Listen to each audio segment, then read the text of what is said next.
Here's hoping you'll never have to use it.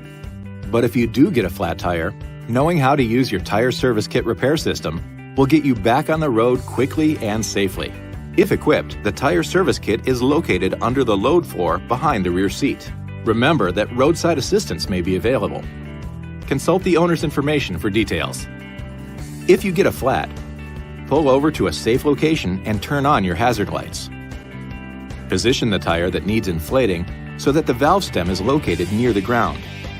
Put the transmission in park, turn off the ignition, and set the parking brake. Place the tire service kit on the ground next to the flat tire. Now, on the kit, push in and turn the mode select knob to the sealant mode position and uncoil the sealant hose.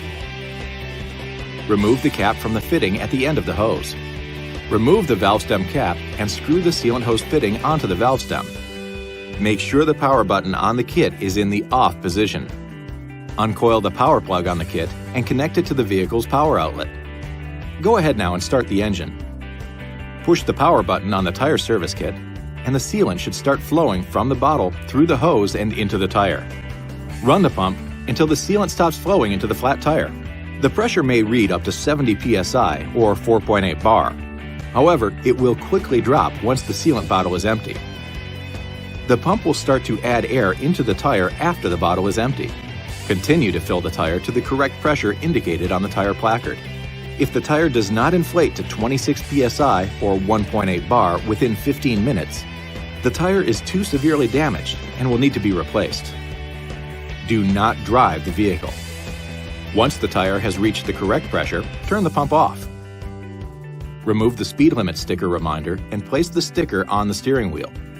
Disconnect the sealant hose from the valve stem and install the valve stem cap. Unplug the kit from the power outlet and place the kit in its proper storage location.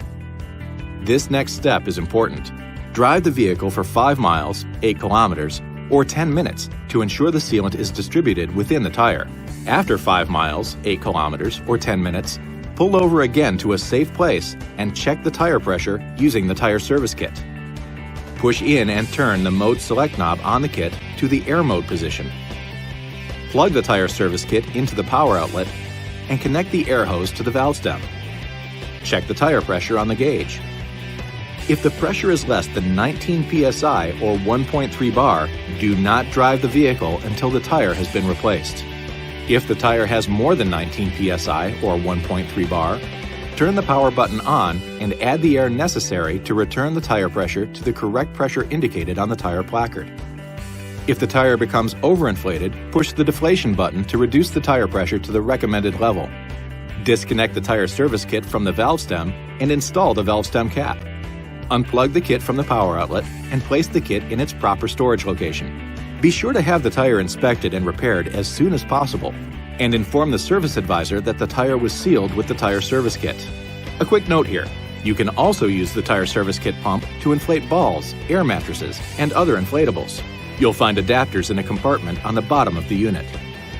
This video is not intended to take the place of your owner's manual. For complete details and other important safety information, please see your owner's information.